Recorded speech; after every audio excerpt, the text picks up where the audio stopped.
¿Qué tal? Hoy en Tiempo de Moda vamos a estar revisando la colección de John Galliano de 1994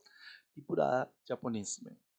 En esa época, John Galliano aún no era como ese gigante que reinaba en Dior, sino que por el contrario estaba como en una etapa muy complicada de su carrera. No tenía un financiamiento sólido, no tenía una casa de moda estable, estaba al borde del colapso económico. Y mientras que todo esto pasaba, pues John Galliano decide crear una pasarela muy poética y magistral en esos años 90, que va a consolidar este genio creativo y esa capacidad de transformar la moda en un teatro, en una historia y en una emoción. La inspiración para esta pasarela va a ser este fenómeno estético de lo japonés en los artistas occidentales, tanto en las cerámicas como en los estampados, en los teatros. Y esta fascinación va a llevar a John Galliano a llevar esta pasarela un poco más poética y a un poco más a un diálogo cultural y a un homenaje un poco más estilizado. Su visión no va a ser algo literal de esta inspiración, sino que va a trasladarlo mucho más a su visión un poco más, eh, en la cual él reinterpreta y descompone como todas las siluetas. A esto se va a ver mucho en el kimono y también va a fusionar como estos cortes occidentales, pero va a tener muchas estructuras más contemporáneas de esa época y más relacionado como a una inspiración un poco más oscura, tanto a las geishas como a los samuráis y al teatro como occidental, pero mucho más dramatizado como casi como si fuera un cabaret. El resultado va a ser una colección donde la silueta tiene mucha arquitectura, va a ser algo muy emocional y él también va a tejer una narrativa muy viva y sobre todo una narrativa que le va a ayudar a intimar con la audiencia y que va a ser una de las pasarelas más representativas del trabajo de John Galliano. Uno de los aspectos más impactantes de la pasarela va a ser el escenario, va a ser una casa como en ruinas en París. Esta selección pues no va a ser algo fortuito, sino que va a ser una declaración estética y política de John Galliano, casi como si en la pasarela reflejara sus propios problemas, tanto económicos como creativos, y también va a ser eh,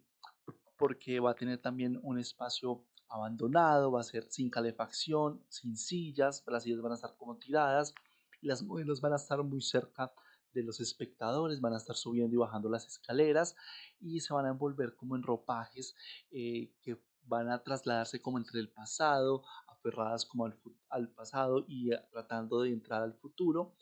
También va a ser como una ambientación muy llevada a la nostalgia y a la belleza decadente, y esto le va a dar como este desvanecimiento de la belleza y de la estructura de la moda que va a tener John Galliano mucho después, de los cuales eh, él va a hacer grandes pasarelas a partir de estos temas. Se dice que los editores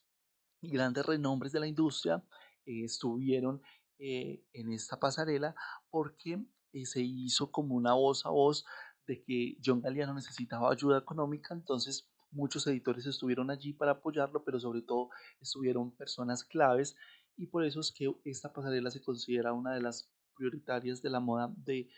las más importantes de la carrera de John Galliano, porque es el parteaguas que le ayuda a llegar a Dior y sobre todo que le ayuda a tener como un mecenas que le va a dar como dinero para que se pueda mantener hasta que pueda ocupar el cargo de Givenchy y luego pues el cargo de Dior, que lo va a llevar a la fama mundial. También va a tener muchas sastrerías esta colección, y esto lo va a combinar como con esta inspiración japonesa, y vamos a tener tejidos de seda, tarzán, de fan, organza. Vamos a ver muchos bordados florales, mangas oversize inspiradas como en estas geishas y en estos kimonos, y en esto vamos a tener también estructuras en vestidos. Vamos a tener como va a envolver el cuerpo, es casi un envolvimiento de la silueta, pero desde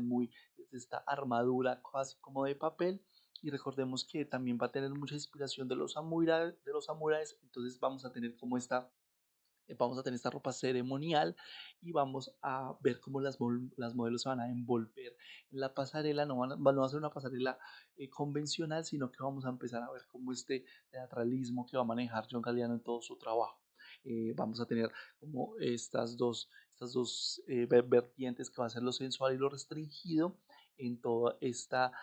estética japonesa, pero muy como a la moda europea.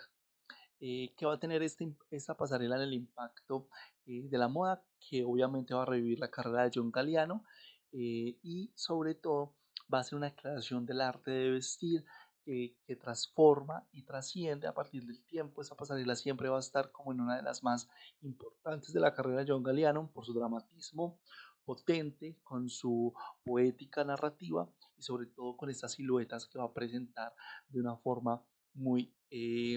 impactante al público. En conclusión, esta pasarela no solamente salva a John Galliano de la quiebra, sino que es un manifiesto de que él podía hablar de la moda a partir de la ruina, de inspirarse en las culturas sin caer como en un cliché o en, o en una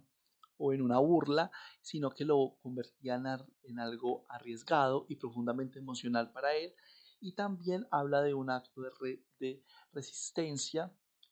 por parte de John Galliano, que a pesar de todos los problemas que tenía, pues fue capaz de crear en el caos y sobre todo que esta pasarela lo va a llevar como en ese camino hacia Dior y lo va a volver como este mítico diseñador que es hoy en día John Galliano. Recuerden compartir, suscribirse y recuerden que vamos a tener 2 videos por semana en el canal.